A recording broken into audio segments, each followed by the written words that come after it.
A narrow beam of dim morning light slices through the trees, dust motes drifting lazily in its path. The air is heavy with the scent of damp earth and pine.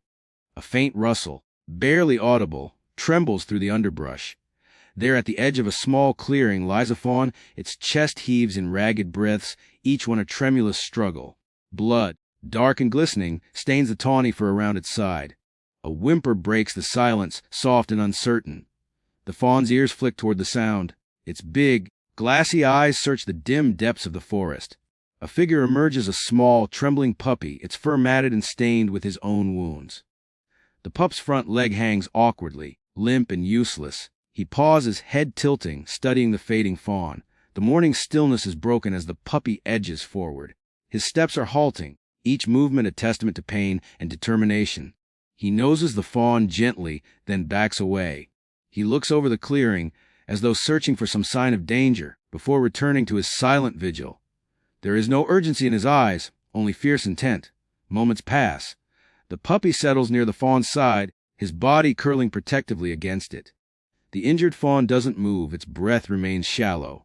The puppy lies pressed close, his warm body offering an unspoken promise. You're not alone. Then the forest shifts, a loud twig snap echoes from the undergrowth. The puppy stirs and lifts his head, ears alert. A deer, tall, lean, steps into the clearing, its eyes widening as it takes in the scene. The puppy grows low and trembling but resolute. The deer stops, confusion flickering across its features before it bounds back into the forest, leaving leaves quivering behind. The puppy settles again. He nuzzles the fawn's nose, licking the fur around its wounds as best he can. The fawn shudders but doesn't recoil. He nudges again, speaking in the only way he can, presence and persistent care. Minutes stretch into hours. The light changes, shifting from silver to gold as day breaks. The puppy dozes for moments at a time, waking to press himself against the fawn, checking over it. Then a sound, a distant voice, calling hey! The faint cry carries on the breeze. The puppy's ears prick. He raises his head, eyes glistening with something. Hope, perhaps. Another shout. Over here, baby. The puppy lifts his nose, sniffing achingly. The scent of humans drifts through the air, mixed with something else, fear, relief. He tries to rise, his leg protests, dragging. The fawn breathes shackily. The puppy pushes forward, nudging the fawn gently. His eyes shine with urgency. The voice draws nearer. A woman comes into view, a young wildlife rescuer, her hands gloved, her expression careful. Behind her follows a man carrying a stretcher and a small medical kit. They stop, frozen by the sight. The woman's sharp breath puffs visible in the morning chill. She kneels carefully, setting down the kit. She reaches toward the puppy, voice calm, soft. It's okay, she says. The puppy hesitates, watching her hand. The fawn lies still. The rescuer's hand hovers over it.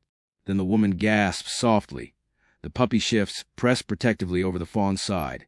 The rescuer talks into a radio. We've got a fawn, adult male, young male, and a puppy about 6 months, both injured. Need transport. She doesn't release her hand from the puppy's head. Back at their vehicle, the puppy and the fawn lie on blankets. The rescuer strokes each. Under fluorescent hospital lights, he receives stitches, pain relief for his broken leg. His small frame trembles. The fawn has examined 2 punctured lung, broken ribs, severe but stable. That night, both animals share a quiet pen. The puppy is thin, trembling. The fawn lies curled, bandages and tubes attached. The puppy crawls to the fawn's side, pressable warmth. The fawn lifts its head, breathing easier now. The puppy licks its face. Over the following days, the puppy grows stronger. He learns to limp on his healed leg. The fawn takes small sips of formula from a bottle. When the puppy's stitches are removed, he wags his tail for the first time in days. The fawn stands, wobbly but stands. The puppy tries to play and bounces into the deer's flank. The deer resists at first, then bounds away, returning as if testing the connection. Soon they run in circles around the 4-walled sanctuary, legs flinging dust. Video of their play surfaces online.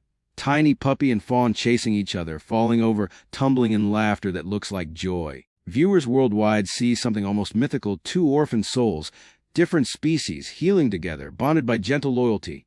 The video goes viral in hours. Comments pour in. Bless their hearts. This is pure magic. Animals restoring my faith. Millions watch. News broadcasts share their story. Wildlife shelters across the country report increased donations. But the rescuer caretakers know medicine is only part of the miracle. The deeper healing happened in that forest when the puppy refused to leave. That raw, instinctual decision to stay, risking pain, exhaustion, exposure, marked something primal. Two broken creatures found each other. The puppy stayed even when he could have left. He stayed because companionship meant more than fear. In the gentle rhythms of nature's sanctuary, the puppy and the fawn recover together. Their bond shapes their days, shared meals, shared naps in the sun, dappled enclosure. Their trust grows. The puppy guards the fawn when strangers approach. The fawn cuddles against him at night. The rescuer watches amazed. These two, they saved each other, she murmurs. One injured, one dying, both revived. By day 20, the puppy's leg is strong. He chases squirrels outside the pen, barking playfully. The fawn explores too, unsteady but eager, always checking for the puppy's presence. Months pass. The warm days turn crisp with autumn. The rescuer leads the fawn into a small forested area beyond the sanctuary fence, a soft release zone. The fawn pauses at the boundary, eyes darting back to the facility. The puppy, on leash, stands at her side. The fawn moves forward a few steps, returning again to nuzzle the puppy. The woman kneels, slides off leash. The puppy hesitates but then trots after his friend. The fawn turns and the two stand together, gazing at each other as though deciding who leads. They walk forward, side by side, through saplings and fern until they reach a shady clearing. There, they stop. Paw deer approach from the woods, sniff the fawn, nuzzle. The fawn lowers his head, accepting reassurance. The puppy hesitates, separation looming.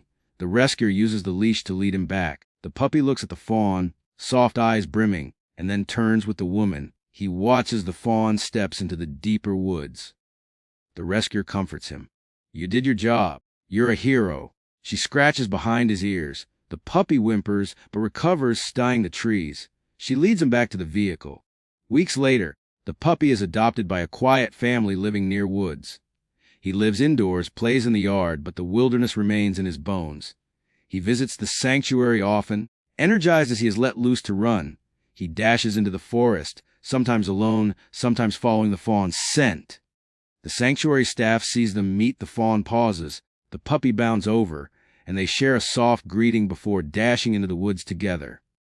Their reunion photo is shared across social media. The puppy and fully grown deer meeting mid-forest, sun slanting through green leaves.